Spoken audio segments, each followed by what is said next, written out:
जय हिंद। देखिए, नाटो को समझते हैं, नाटो को समझने के साथ साथ आपको नाटो, सेटो, सेंटो, नाटो प्लस समझना पड़ेगा, तब समझ में आएगा कि ये नाटो वाले मिलकर यूक्रेन लड़ाई को क्यों नहीं चाहते कि खत्म हो। और रसिया को सबसे बड़ा लॉस जो हुआ है वो फिनलैंड को नाटो में शामिल होने से हुआ है। तो देखिए, नाटो एक नॉर्थ अटलांटिक ट्रीटी ऑर्गेनाइजेशन है, ये एक सैनिक संगठन है, इसको फ्रेंच भाषा में उल्टा बोलते हैं, ओटान कहते हैं। तो जब भी कभी नाटो देखिएगा तो ओटान आएगा। तो इसका पूरा हिस्ट्री देखते हैं सेकेंड वर्ल्ड वॉर से पहले से। देखिए, जब द्वितीय विश्व युद्ध चल रहा था, वार सेकेंड वर्ल्ड वॉर 1939 से 1945 के बीच में, तो इस दौरान पूरी यूरोप की अर्थव्यवस्था तबाह हो गई थी। यूरोप लगभग एकदम भुखमरी के कगार पे चला गया था, तो यूरोप तहस नहस हो गया था।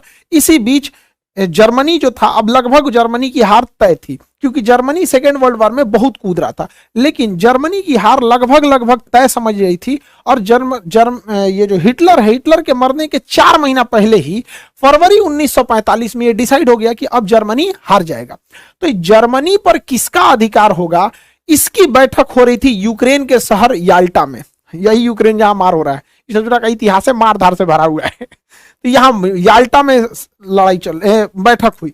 इसमें देखिए, विंस्टन चर्चिल, रूजवेल्ट और स्टालिन आए थे लोग। Winston Churchill Britain, Roosevelt America से, स्टालिन जो आए थे रसिया से।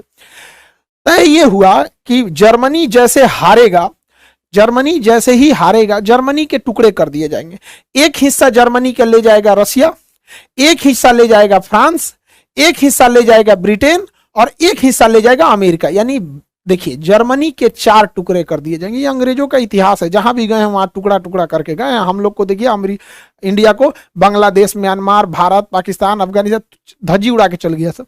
तो ये याल्टा पैक्ट में हो गया। इसके 4 महीने बाद फाइनली हिटलर हार गया और जर्मनी के जैसे हुआ टुकड़े वैसे तोड़ दिए गए जर्मनी को। इसी में इस याल्टा समिट में यह भी बात कही गई थी कि रसिया जो था उसका कहना था कि जापान जब हारेगा तो मेरी कुछ जमीनें जापान के पास है। तो याल्टा समझौता में कहा गया ठीक है कि जो जापान का क्यूराइल द्वीप है, जापान जो है रसिया को हरा दिया था 1904 में, 1904-1905 की लड़ाई में ना जापान जो है रसिया को हरा दिया था। तो ये क्यूराइल द्वीप न हुआ क्या कि रसिया जब सेकेंड वर्ल्ड वॉर खत्म होगा, जापान पे परमाणु बम गिरा दिया गया, तो डिसाइड किया गया कि यहां पर ये क्यूराइल द्वीप रसिया ले लेगा। तो रसिया ले लिया। रसिया से याल्टा समझौता में कहा गया था कि आप इस साइड में यूरोप में कम्युनिस्ट को बढ़ावा नहीं देंगे। कम्युनिस्ट एक ऐसा शासन प्रणाली है जिसमें चुनाव नहीं होता है, बल्कि पार्टी डिसाइड कर देती है, जैसे चाइना में चुनाव नहीं होता है। तो ये बड़ा उटपटांग व्यवस्था है, यूरोप वाले इसमें एडजस्ट नहीं हो पाते हैं। तो उनका कहना था कि रसिया इस साइड में कम्युनिस्ट को बढ़ावा नहीं देगा। तो रसिया कहा हम इस साइड में कम्युनिस्ट को बढ़ावा नहीं देंगे, इधर से ले लिया क्यूराइल द्वीप। आज भी जापान और रसिया के बीच में क्यूराइल द्वीप को लेकर विवाद है। लेकिन धीरे धीरे रसिया इस साइड में कम्युनिस्ट को बढ़ाना चालू कर दिया, कम्युनिस्ट देशों को बढ़ावा देना चालू कर दिया।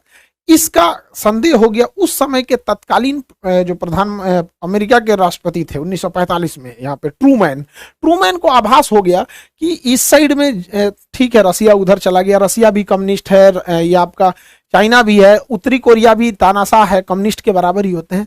तो उन्होंने देखा कि रसिया को इस साइड में रोकना बहुत ज्यादा जरूरी है, लेकिन रसिया अपना एग्रेशन करते ही जा रहा था। इसी बीच में फरवरी 1948 में रसिया जो था उस समय सोवियत संघ था, तो रसिया के साथ था एस्टोनिया, लातविया, लिथुआनिया, ये पूरे के पूरे रसिया का ही पार्ट था। सोवियत संघ उस समय union of Soviet socialist Republic, USSR नाम था रसिया का, तो ये सब उसी के साथ थे। ये आपका बेलारूस, यूक्रेन, मोल्डोवा, ये भी रसिया के साथ ही थे, उसका पार्ट था। ये काकेशस देश, जॉर्जिया, आर्मेनिया, अजरबैजान रसिया के साथ था। ये सेंट्रल एशिया के Kazakhstan, Kyrgyzstan, Tajikistan, Turkmenistan, Uzbekistan, ये सब रसिया के साथ थे। तो आप देखिए उस समय रसिया का क्या इतना बड़ा एरिया होता था, ये पूरा का पूरा रसिया था। इसके बावजूद रसिया ने यहां पर उस समय के जो चेकोस्लाविया देश है, फरवरी 1948 में चेकोस्लाविया पर अचानक सेना भेज के तख्ता पलट करा दिया और यहाँ के लोकतंत्र के सरकार को उखाड़ फेंका और यहाँ पर अपनी पिट्ठू सरकार, जैसे इसी के हिसाब से चलने वाली सरकार, कम्युनिस्ट सरकार को यहाँ बैठा दिया। आज चेकोस्लाविया 2 भाग में टूट चुका है, चेक गणराज्य और यहाँ पे स्लोवाकिया। उस समय इसने कब्जा किया। अब यूरोप वालों को डर हो गया कि भैया यहां तक तो खुद का खुद रसिया है, अब ये इसके भी आगे बढ़ेगा तो हम लोग कहां जाएंगे। और उसके अलावे जर्मनी का एक हिस्सा तो रसिया याल्टा समझौते के तहत ही ले चुका था। अब इसके बाद अमेरिका वालों का नींद खुला कि भैया इनको कैसे रोका जाए। तो रसिया क्या था कि अन्य सरकारों को भी लालच देता था कि तुम भी कब्जा कर लो, तुम भी कब्जा कर लो, लोकतंत्र की सरकार को उखाड़ फेंको। इसी बीच अमेरिका को खबर लगी कि रसिया का अगला टारगेट है तुर्की, तुर्की पे कैसे भी कम्युनिस्ट सरकार को लगाना। तो ट्रूमैन जो वहां के राष्ट्रपति थे उन्हें मार्शल प्लान लगाया। देखिए मार्शल लॉ अलग है, मार्शल प्लान अलग है। इन्होंने मार्शल प्लान लाया अप्रैल 1948 में,